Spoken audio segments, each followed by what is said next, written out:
Monica and I had met in college, both young and full of dreams. She was studying music and I was pursuing a degree in business. Our paths crossed during a campus event, and the connection was instant. We were drawn to each other's ambitions and dreams. I admired her talent and dedication to her music, while she appreciated my practical approach to life. We started dating and eventually got married, promising to support each other through thick and thin.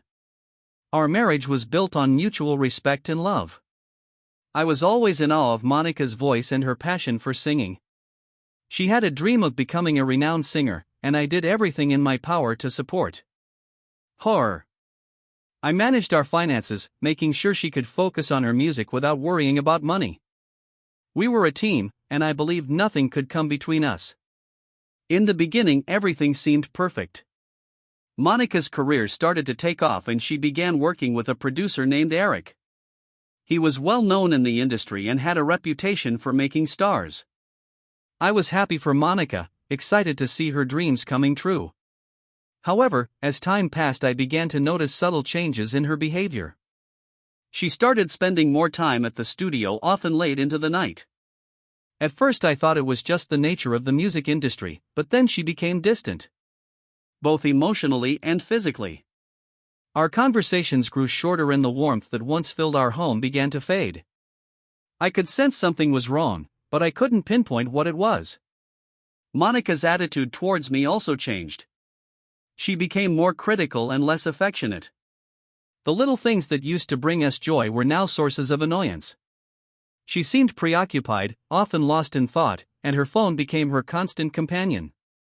Despite my growing concerns, I tried to dismiss my suspicions, convincing myself that it was just the stress of her career. Our relationship continued to deteriorate and I found myself feeling increasingly isolated. Monica's career was thriving but our marriage was suffering. I couldn't understand why the person I loved so deeply was slipping away from me.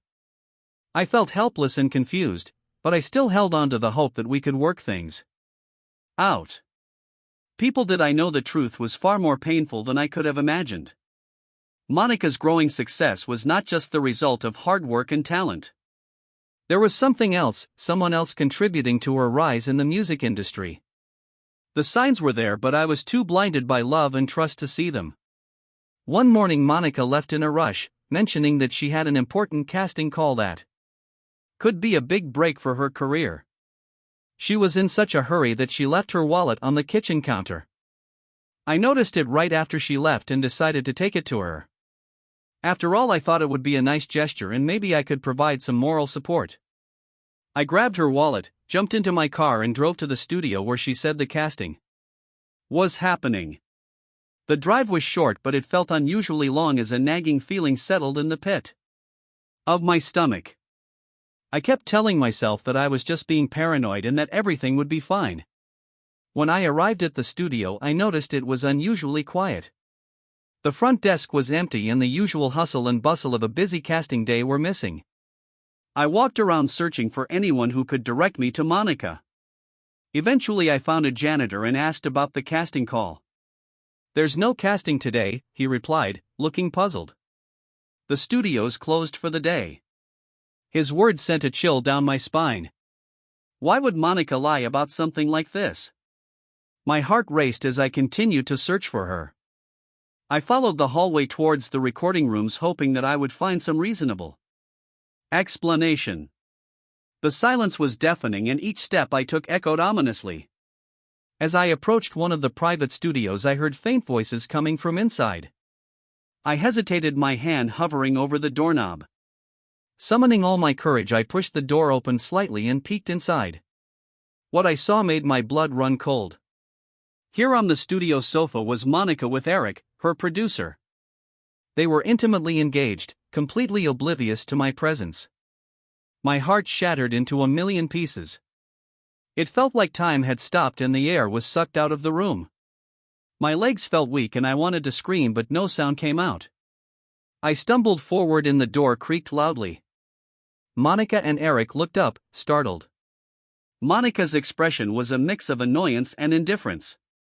She didn't scramble to cover herself or apologize. Instead, she looked at me with cold eyes and said, "I'm with Eric now. I don't need you anymore." Her words cut through me like a knife. The woman I had loved and supported for years was discarding me without a second thought. Eric smirked, unfazed by the situation. Monica didn't even bother to stop what she was doing. She turned back to Eric, continuing their intimate act as if I didn't exist. The shock and betrayal were too much for me to handle. I felt numb, my mind struggling to process what was happening. Without saying a word, I turned around and walked out of the studio. My world had collapsed and I had no idea how to piece it back together. I drove home in a daze. The image of Monica and Eric burned into my mind. The love and trust one had once felt for her were replaced by a profound sense of loss and emptiness. How could she do this to me? How could she throw away everything we had built together? As I pulled into the driveway, I knew that nothing would ever be the same again. The life I had known and cherished was gone, replaced by a painful reality that I would have to face alone. Hours after the devastating discovery at the studio, I sat on the living room couch, still in shock, staring blankly at the wall. My mind was a whirlwind of confusion and pain. How could Monica do this? How would I miss the signs? The questions were endless and the answers seemed elusive. Around mid-afternoon, the front door opened and Monica walked in as if nothing had happened. She hummed a tune, a casual smile on her face, and started unpacking groceries she had picked up on the way back. Her nonchalance was infuriating, considering what I had witnessed just a few hours earlier. I watched her for a moment, trying to muster the strength to confront her. My emotions were a mix of anger, hurt, and disbelief. Finally, I stood up and approached her in the kitchen. "Monica," I said, my voice trembling. "We need to talk." She turned to face me, her expression unreadable. "What is it, honey?" I felt a surge of anger. "Don't honey me, I saw you with Eric at the studio. There was no casting today." For a moment a flicker of something crossed her face, but it quickly vanished, replaced by a calm and composed demeanor. "Oh, that," she said nonchalantly. "I thought you might find out eventually." I stared at her in disbelief. "How can you be so casual about this? How could you betray me like that?" Monica sighed and put down the grocery bag she was holding. "Look, it's been over between us for a long time. I just didn't know how to tell you. Eric and I have been together for a while now and it just felt right." I echoed, my voice rising. "You were having an affair behind my back and you think that's right?" She shrugged. "It was inevitable. Eric understands me and my career in a way you never could.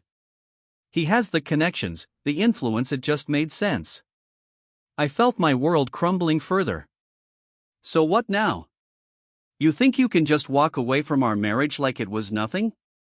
Monica's gaze hardened. "Actually, I already took care of that. I filed for divorce months ago. With Eric's money, I hired the best lawyers. Everything is already in place." The room seemed to spin around me. "You what?" She nodded, her expression devoid of any remorse. "Yes, the papers have been filed. I've arranged it so that I get the house, the car, and a significant portion of our savings. The lawyers made sure I came out ahead." I felt like I had been punched in the gut. "You planned this all along?" Monica didn't flinch. "I had to look out for myself. This is my chance to make it big. And I couldn't let anything hold me back, not even you." I was stunned into silence. The woman I had loved and trusted had not only betrayed me but had meticulously planned to leave me with nothing. The realization was like a cold, hard slap to the face. Seeing the devastation on my face, she softened her tone slightly. "I'm sorry it had to be this way. But it's for the best, for both of us." Her words were hollow and the pain of her betrayal was overwhelming. I turned away, unable to look at her any longer. Everything I had believed in, everything I had worked for was gone. My life had been turned upside down in a matter of hours. As Monica continued with her day, humming and unpacking groceries. I felt a deep sense of loss and betrayal. The woman I had married was gone, replaced by someone I no longer recognized. And now I had to figure out how to pick up the pieces of my shattered life and move forward. As the days passed, the reality of my situation began to sink in. Monica moved around the house as if nothing had happened, preparing for her new life with Eric. She acted like we were just housemates, occasionally giving me updates about the upcoming divorce proceedings and her plans. It was surreal. One evening, Monica casually mentioned that she and Eric were going on a short vacation. "I think it's best if we take a little break before everything is finalized," she said. "Don't worry, the lawyer has taken care of everything. There's nothing that can go wrong now." Her words barely registered. I was still reeling from the discovery of her affair and the revelation that she had been planning this for months. It felt like I was living in a nightmare from which I couldn't wake up. Monica's blatant disregard for my feelings and the life we had built together was staggering. When the day of their departure arrived, Monica barely said goodbye. She tossed a few last-minute items into her suitcase and waved nonchalantly. "See you in a week," she said. And with that she was gone. The sound of the door closing behind her echoed through the empty house, amplifying the loneliness and despair that had settled in my heart. I sat in the living room, staring at the space she had just vacated. The silence was deafening. I had always been a moderate drinker, enjoying a glass of wine with dinner, or a beer while watching a game. But now the thought of facing my reality without some sort of escape was unbearable. I went to the cabinet where I kept my small collection of spirits, bottles accumulated over the years, gifts from friends and family. I poured myself a drink, hoping it would numb the pain that had taken residence in my chest. One drink turned into two and two turned into several. Before I knew it, I had consumed half of my yearly supply of alcohol. The days blurred together. I found myself reaching for the bottle first thing in the morning, unable to face the day sober. The alcohol dulled the sharp edges of my reality, providing temporary relief from the constant ache of betrayal. I spent my days in a haze, barely eating, barely sleeping, just existing in a fog of despair and intoxication. The house felt emptier than ever. Every room echoed with memories of happier times. Times when Monica and I were a team, when we were in love. Those memories felt like cruel reminders of what I had lost. I tried to distract myself with television, books, anything, but nothing could hold my attention. The alcohol became my only solace. Friends and family called, concerned about my sudden withdrawal from life. I ignored most of the calls, unable to muster the energy to pretend that I was okay. I was drowning in my own misery, and it seemed like no one could reach me. The isolation was suffocating, but I couldn't bring myself to break free from it.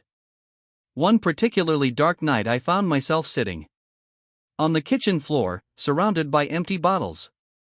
The room spun around me and I felt a wave of nausea wash over me. I clutched my head, trying to steady myself, but the emotional pain was too intense. I broke down, sobbing uncontrollably, the weight of my heartbreak crashing down on me all at once. In that moment of despair, I realized that I couldn't go on like this. The alcohol was only a temporary escape, and it was destroying me. I needed to find a way to cope with the pain, to start rebuilding my life without Monica. But the path forward seemed impossible to navigate. As I lay on the cold kitchen floor, I made a silent vow to myself. I would try to pull myself together, to find a way out of this darkness. I owed it to myself to fight for my own happiness, even if it felt like an insurmountable task. With Monica gone, I had to learn how to stand on my own again. It was the only way I could begin to heal. Days turned into weeks and I continued to isolate myself, drowning in alcohol and sorrow. The house was a mess and I had lost track of time. The only thing that broke the monotony of my despair was the sound of a persistent knock on the door one late afternoon. I ignored it at first, hoping whoever it was would go away. But the knocking continued, growing louder and more insistent. With a groan, I dragged myself off the couch and stumbled to the door, opening it to find my colleague and friend Ross standing there. "Hey, man," Ross said, his brow furrowed with concern. "I haven't heard from you in ages. Thought I'd drop by and see if everything's okay." I blinked, trying to process his presence. "Did the boss send you?" I asked, my voice slurred and my thoughts muddled by the alcohol. Ross shook his head. "No, I came on my own. You've been MIA for too long. What's going on?" I stepped aside to let him in, feeling a mix of embarrassment and relief. Ross was one of the few people I could talk to. He was more experienced in life and relationships, and I had always valued his advice, even if I didn't always follow it. As he walked into the living room, Ross took in the state of the place. Empty bottles scattered everywhere, the smell of stale alcohol in the air, and me looking like a wreck. He turned to me, his eyes full of concern. "What the hell happened to you, man?" I sank back onto the couch, running a hand through my disheveled hair. "Monica happened," I said bitterly. "She left me for her producer, planned it all along. Filed for divorce, hired lawyers, everything." Ross sat down next to me, letting out a low whistle. Damn, I knew something was off. But I didn't think it was this bad. "Tell me everything." I took a deep breath and began to recount the events. The discovery of her affair, the cold-hearted way she revealed her plans, and her departure with Eric. I spared no detail, letting the words spill out like the poison they were. Ross listened intently, not interrupting until I had finished. When I was done, Ross shook his head. "I hate to say it, but I saw this coming. I warned you about her from the start." I looked at him, the pain in my eyes evident. "I know you did, but she was my first love. My only relationship. I was blind to everything else." Ross sighed, leaning back in his chair. "Yeah, I get it. First loves can be powerful and they can cloud your judgment. But Monica, she always seemed like trouble. I could tell she was self-centered and manipulative. I just hoped you'd see it before it was too late." His words stung, but I knew they were true. Ross had always been straight with me, and he had my best interests at heart. "I should have listened to you," I admitted. "But I was so wrapped up in my feelings for her. I couldn't see what she was really like." Ross gave me a sympathetic look. "It's hard, man. Love makes us do crazy things, but now you know. You can't change the past, but you can learn from it." We sat in silence for a moment, the weight of my situation settling between us. Finally, Ross spoke again. "So what are you going to do now?" I shrugged, feeling lost. "I don't know, she took everything. The house, the car, most of our savings. I'm barely holding on." Ross nodded thoughtfully. "Look, I know you're going through hell right now. But you need to pull yourself together. Drinking yourself into oblivion isn't going to solve anything. You need a plan." I looked at him, desperation in my eyes. "But what can I do? She's already won. She has everything." Ross leaned forward, his expression serious. "She may have taken a lot, but she hasn't taken your spirit. You can rebuild your life. It'll be hard, but it's possible. And I'm here to help you through it." His words were like a lifeline, pulling me out of the depths of my despair. For the first time in weeks, I felt a glimmer of hope. Maybe, just maybe, I could find a way to move forward. "Thanks, Ross," I said, my voice trembling. "I don't know what I'd do without you." He clapped me on the shoulder, offering a reassuring smile. That's what friends are for. Now, let's get this place cleaned up. And start figuring out your next steps. You've got a lot of work ahead, but I know you can do it. With Ross by my side, I began to see a path out of the darkness. It wouldn't be easy, but I was determined to take back control of my life.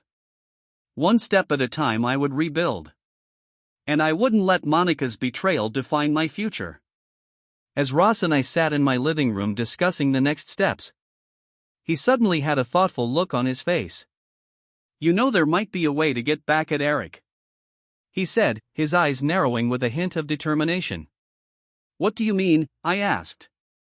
Curiosity piqued. Ross leaned forward. My uncle's husband is a police lieutenant. He once told me that Eric was involved in some shady business, illegal drug deals. The profits from those deals were often way higher than anything he earned officially. Eric managed to stay out of trouble because he never got directly involved. But if we can find concrete evidence and bring direct charges against him, he won't be able to wiggle out of it. My heart raced. This could be the break I needed. But why hasn't Eric been arrested already? I asked. If the police know about his activities, why is he still free? Ross sighed. Because there are bigger fish to fry. Eric's operations are small compared to other cases they're working on. But that doesn't mean we can't do something about it. If we time it right, we could bring him down after he marries Monica, causing more damage to both of them. I felt a surge of hope. Do you think your uncle's husband could help us? Ross nodded. Absolutely, let's go to the station and find out more. We left my house and drove straight to the police station. Ross's uncle's husband, Lieutenant Frank Mitchell, greeted us warmly. Ross explained the situation. And Frank's expression turned serious as he listened. I've been wanting to take Eric down for a long time, Frank admitted. He's a slippery one, always managing to stay one step ahead. But if we can gather enough evidence to bring direct charges against him, we can nail him. We spent the next few hours going over the details. Frank pulled out files and reports, showing us the extent of Eric's operations. It was a tangled web of illegal deals, money laundering and corruption. The challenge was finding a way to tie it all directly to Eric.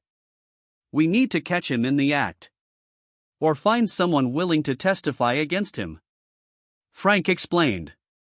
It's not going to be easy, but it's possible. Ross and I exchanged determined looks. Let's do it, I said. But let's wait until after he marries Monica.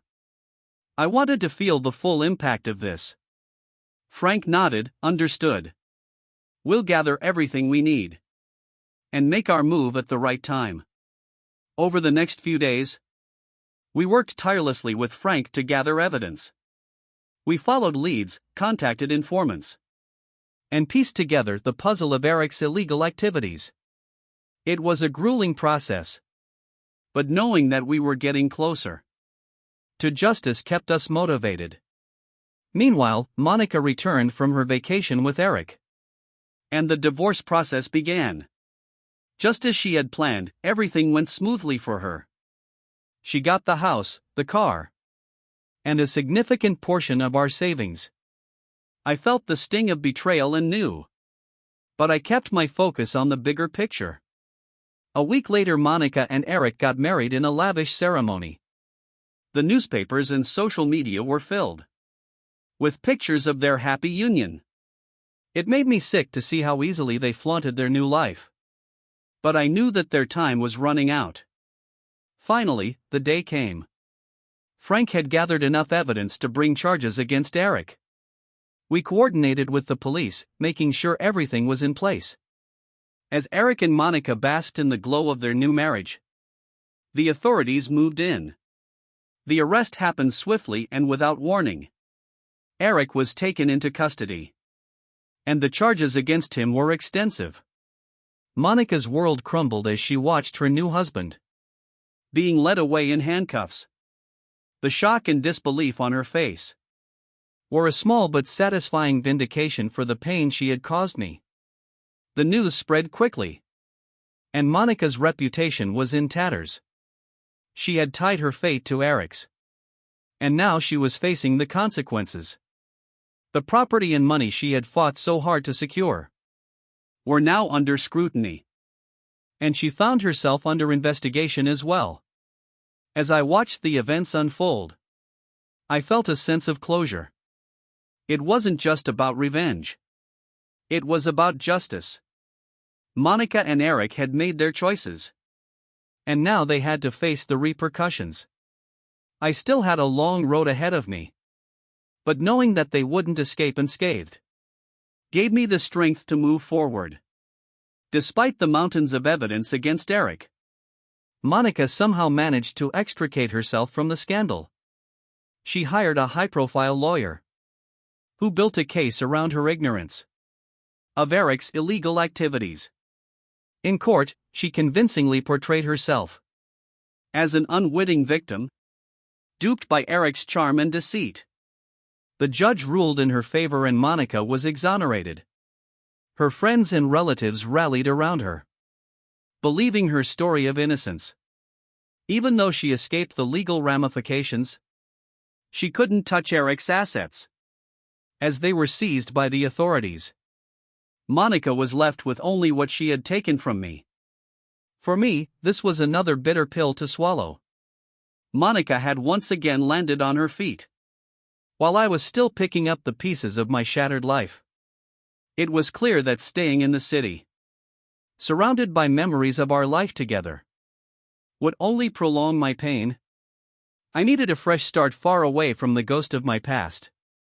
I decided to visit my grandfather's ranch, several hundred miles away. It had been years since I had been there, but the thought of the open fields, the horses and the simplicity of rural life called to me. I packed up a few essentials and hit the road, leaving the city and its painful memories behind. When I arrived at the ranch, my grandfather greeted me with open arms. He was a tough, no-nonsense man who had lived a long and full life. The ranch was his pride and joy, a place where hard work and the beauty of nature came together. He didn't ask too many questions about why I was there, sensing that I needed time and space to heal. Life on the ranch was a stark contrast to the city. I woke up early every morning to help my grandfather stack hay, tend to the horses and handle various chores. The physical labor was grueling, but it was exactly what I needed. It kept my mind and body occupied, leaving little room for the pain and betrayal that had consumed me. The days turned into weeks, and I began to find a rhythm in my new life. The simplicity of rural living was a balm for my wounded soul. I found solace in the quiet moments, watching the sun rise over the fields, and the gentle rhythm of the horses as they grazed. My grandfather's wisdom and silent strength were a constant source of comfort. Back in the city, Monica continued her career. Her affair with Eric had tarnished her reputation slightly, but she managed to recover. She moved back into our house carrying on as if nothing had happened. Her luck seemed to persist, and over time she regained her footing in the music industry. While her career never quite reached the height she had hoped for, she managed to maintain a steady level of success. Despite everything that had happened, I found myself feeling a sense of closure. Monica's continued success didn't sting as much as it once did. I'd found a new purpose and a new way of life that brought me peace. The ranch became my sanctuary, a place where I could rebuild myself away from the chaos and heartbreak. One evening, as I sat on the porch with my grandfather, watching the sunset, he turned to me and said, "You've done good here, son. You've got a strength in you that most people never find." His words resonated deeply. I realized that my time on the ranch had not only helped me heal, But it also revealed a resilience I hadn't known I possessed. Monica's betrayal had been a crucible, forging me into a stronger, more self-reliant person. As the months passed, I became more involved in the ranch's operations, and my bond with my grandfather grew stronger. I found joy in the simple things: mending fences, riding horses, and the camaraderie of the small rural community. The pain of my past still lingered, but it no longer defined me. One crisp autumn morning, my grandfather and I sat on the porch, enjoying the tranquility of the ranch. The work had been steady, and the sense of routine had done wonders for my spirit. As we sipped our coffee, the sound of tires crunching on gravel drew our attention. A car was approaching the house. To my surprise, it was Ross. He stepped out of his car, a broad smile on his face as he approached us. "Hey there," he called out. "Thought I'd come check on you, see how you're doing."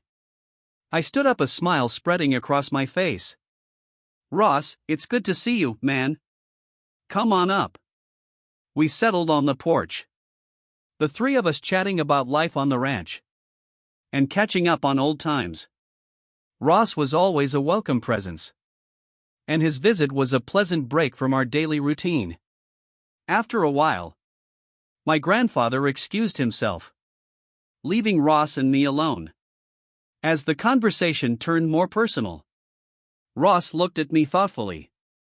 "So how's it been really? You seem better." I nodded, taking a deep breath. "Yeah, it's been good for me here. The work, the peace. It's what I needed." Ross smiled. "I'm glad to hear that. You deserve some peace after everything."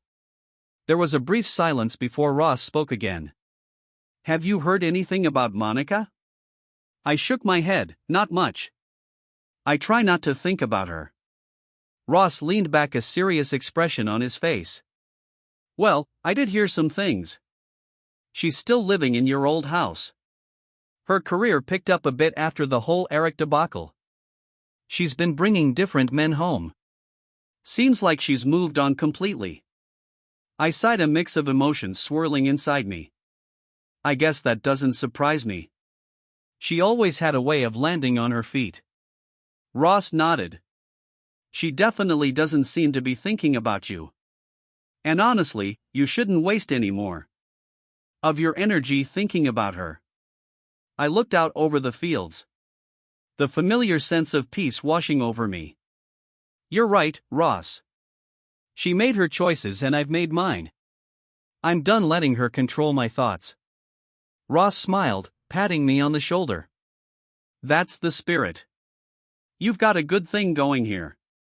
Don't let the past hold you back." As Ross left later that day, I felt a renewed sense of clarity. Monica's chapter in my life was truly over. I had a new life, a new purpose, and the support of my grandfather and friends like Ross. The pain of betrayal had been replaced by a quiet strength, and the peace of the ranch had become my sanctuary. I got up and went to the house. Tomorrow was going to be another busy day. Thanks for listening this story.